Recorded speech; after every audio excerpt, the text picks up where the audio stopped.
दोस्तों, आइए वैशाख माह महत्तम का 7वां अध्याय शुरू करते हैं। श्री नारद जी बोले, मिथिलापुरी की कर धर्मात्मा राजा इस अद्भुत चरित्र को देख हाथ जोड़ सुख पूर्वक बैठे हुए ब्राह्मण से कहने लगा, हे महात्मन, मैंने यह बड़ा अद्भुत और आश्चर्यजनक चरित्र देखा, जिनके धर्म के प्रताप से इक्ष्वाकुवंशी राजा को मोक्ष प्राप्त हो गया। राजा के प्रश्न को सुनकर महात्मा श्रुतिदेव धन्य हैं कह राजा की प्रशंसा करते हुए बोले, हे सौम्य शुभ भागवत धर्मों का वर्णन मैं तेरे आगे करता हूँ। इनको जान लेने से प्राणी सांसारिक जन्म आदि बंधनों से छूट जाता है। वैशाख में जो धर्म है, जैसे जल का घड़ा देना, प्याऊ लगाना, मार्ग में छाया करना, बावड़ी, कुआं, तालाब, धर्मशाला बनवाना, सूर्योदय से पहले प्रतिदिन स्नान करना, मधुसूदन भगवान का सुगंधित कमल पुष्पों से पूजन करना, कथा सुनना, मार्ग से थके हुए को हवा देना, श्रम को दूर करने वाला गोरस, गुड़ और शरबत पिलाना, जूता, खड़ाऊ, छतरी, पंखा, तिल, शहद, कपूर, कस्तूरी, चंदन आदि सुगंधित वस्तु, सैया, खाट, फल, दही, नैवेद्य इत्यादि दान करना, गौओं को घास डालना, अन्नदान इत्यादि करना, शरीर पर तेल आदि मर्दन न करना, पत्ते पर भोजन करना, यह सब धर्म वैशाख मास का है। वैशाख मास में जल व अन्नदान भूखे प्राणियों को अवश्य कराना चाहिए। हे राजन, मैं अन्नदान न करने की एक अद्भुत कथा तेरे सामने कहता हूँ। मृत्यु पश्चात रेवा नदी के किनारे मेरे पिता पिशाच होकर रह रहे थे। दुर्भाग्यवश अत्यधिक समय से कोई अन्न नहीं मिलने से, भूख और प्यास के मारे शिथिल होने से उनकी क्षुधा और तृष्णा बढ़ गई थी। छायाहीन सेवल के वृक्षों के पास अन्न न मिलने के कारण अपना ही मांस खाने से कंठ के बीच में मांस खड़ा हो गया था, अर्थात अटक गया था।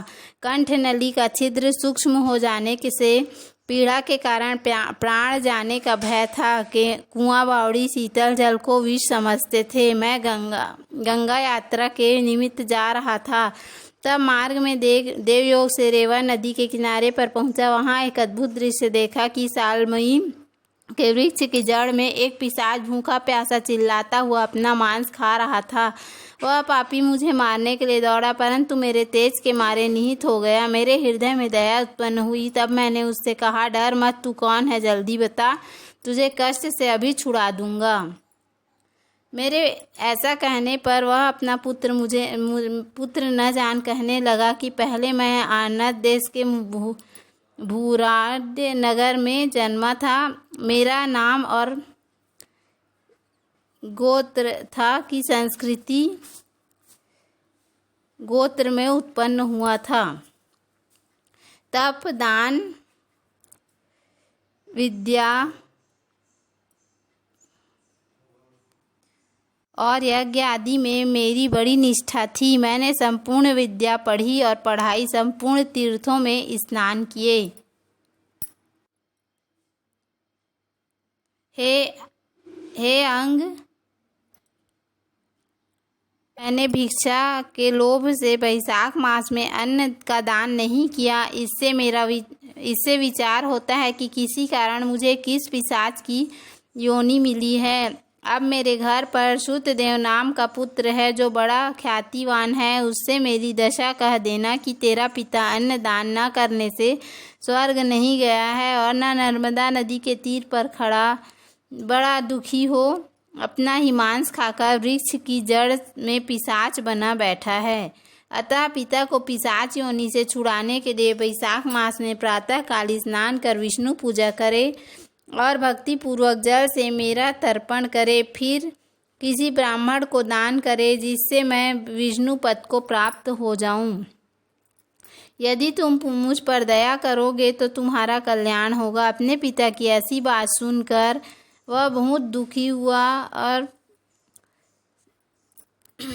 तक लकड़ी की भांति पड़ा रहा और अपनी निंदा कर नेत्रों में आंसू भर कहने लगा कि हे पिता, तुम्हारा पुत्र मैं ही हूँ। देवलोक से यहाँ आ गया हूँ। अब तुम्हारे बतलाए अनुसार यात्रा करके शीघ्र घर जा। मेष की संक्रांति में विष्णु भगवान निमित्त अन्न अर्पण करूँगा। पिता की आज्ञा अनुसार मैंने तीर्थ यात्रा कर घर आ वैशाख के महीने में अन्न दान किया। तब मेरे पिता पिशाच योनि से मुक्त हो विमान पर चढ़ मुझे आशीर्वाद दे विष्णु लोक को गए, जहाँ से फिर कर नहीं आते हैं। इसलिए अन्नदान सब शास्त्रों ने सबसे बड़ा धर्म कहा है। हे राजन, यह सब धर्मों का सारभूत है जो मैंने कह दिया। अब किस बात को सुनने की तुम्हारी इच्छा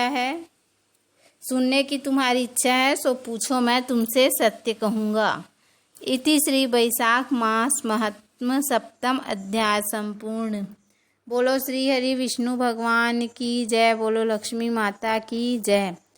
आगे की कथा हम कल सुनेंगे। उम्मीद है आपको हमारी ये कथा पसंद आई होगी। यदि हमारा वीडियो पसंद आया तो वीडियो को लाइक करें, चैनल को सब्सक्राइब करें। धन्यवाद। राधे राधे।